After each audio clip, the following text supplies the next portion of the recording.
Okey, Assalamualaikum dan selamat pagi. Jadi hari ini kita akan masuk kepada ciri-ciri tangen sempunya.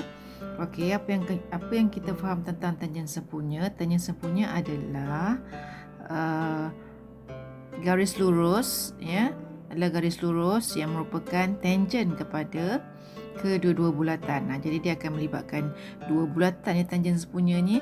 Okey, sama ada bulatan tersebut adalah sama saiz ataupun bulatan tersebut adalah berlainan saiz. Mungkin satu kecil, satu besar.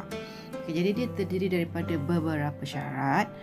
Okey, jadi kita tengok yang ini, ya. Bagi syarat yang mana ada dua bulatan tetapi bulatan ini tidak bersentuhan. Okey, yang nombor satu ni dia tidak bersentuhan. Okey, yang pertama ni ada dua bulatan. Ini sama saiz bulatannya. Yang ini satu kecil, satu besar, satu kecil. Tapi kedua-dua bulatan ini tidak bersentuhan. Jadi ada berapa tangen sempunya dia? Tangen sempunya dia akan ada 4. Okey, itu 1, 2, 3, 4. Okey, tangen sempunya dia mesti bersentuhan dengan bulatan. Okey, yang ini pun 1, 2, 3, 4. Okey. Kemudian kes yang kedua, okey, juga melibatkan dua bulatan. Ya, ini bulatan yang sama besar. Ini bulatan yang berlainan saiz, tapi kedua-dua bulatan ni dia bersentuhan. Itu beza dia dengan yang pertama tadi. Yang pertama, kedua-dua bulatan dia tak bersentuh. Yang ini dia bersentuh. Bersentuh. Jadi bila dia bersentuh, dia akan ada berapa tangen sempunya? Dia akan ada 3. 1, 2, 3. Yang ni pun sama, ya. 1, 2, 3. Okey. Situasi yang seterusnya, ada dua bulatan juga yang sama saiz, tapi dia bersilang. Okey, yang ini pun sama. Dua bulatan yang berbeza saiz dan bersilang. Jadi ada berapa tangen sempunya? Dia akan ada 1, 2. Ini pun sama. 1, 2. Jadi bila kes bulatan yang bersilang, dia akan ada 2 tangen. Okey. Dan kes yang terakhir juga melibatkan dua bulatan, tapi bulatan yang dalam kes ni dia bertindih. Jadi bila bertindih macam ni, satu besar dan ada kecil bulatan di dalamnya, hanya akan ada satu tangen sahaja.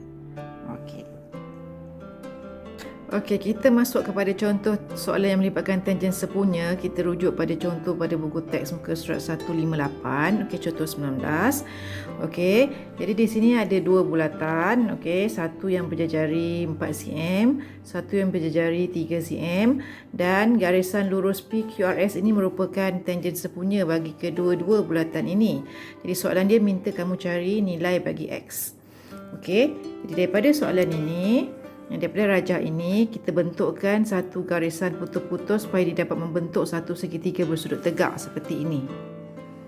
Okey, jadi kita gariskan. Jadi kalau sini 3, ya, sini sampai sini pun 3, balance dia mesti 1, ya, sebab dia punya jari dia 4 kan, AQ kan. Jadi ini 1 × 3, 4. Jadi sini 3, sini 1. Okey, kemudian macam mana dapat AB ni 7? Sebab apa? Sebab yang ni tadi jarinya 4. Okey, yang ini pula, ya, jarinya 3. Okey, 3. Jadi 4 campur 3, dia akan dapat 7. Okey, daripada sini kita boleh cari X. Okey, macam nak cari X, sama ada kita gunakan cos ataupun tangent ataupun sin yang sesuai. Kena pilih mana yang boleh, mana yang sesuai, bukan sebarangan sahaja. Dalam kes ini, dia ada diberi sudut yang sebelahan dengan X dan juga diberi hipotenus. Jadi yang paling boleh kita gunakan adalah yang ada nilai untuk sisi sebelahan dan ada nilai untuk hipotenus adalah cos. Okey, ingat lagi tak formula cos? Kau boleh hutang. Jadinya cos kau boleh hutang bermaksud B tu sisi sebelahan, H tu hutang, ya, kau boleh hutang. Jadi sisi sebelahan dia 1. Jadi cos X sama dengan 1/7. Okey, cos X sama dengan 1/7. Okey, macam mana nak cari X? Ini, ya, maksudnya X kamu tekan kalkulator. Okey, sebab kita nak cari sudut sekarang. Jadi tekan kalkulator cos negatif shift, kamu tekan shift ya, shift untuk cos, dan kamu akan dapat jawapan X sama dengan 81.79 darjah. Okey, ingat lagi tak macam nak tekan, nak kira, nak cari sudut, nak tukar kepada sudut saja. Okey, jadi soalan ini macam mana kamu nak tukar tadi. Okey, cos X sama dengan 1/7, macam mana kita nak dapatkan nilai X, iaitu sudut dia sahaja, iaitu X sahaja. Jadi ya, kita tekan dulu shift, baru kita tekan cos negatif 1 ya. Jadi kita tekan shift, kemudian untuk cari yang melibatkan cos, kita tekan cos negatif 1. Okey, lepas tu masukkan 1/7 ni. Okey, tekan kurungan dulu. Kemudian disebabkan dia pecahan kan. Okey, betul, tekan 1 dulu. Kemudian disebabkan dia pecahan, so kena tekan ABC. Lepas tu barulah 7 dan tutup balik kurungan.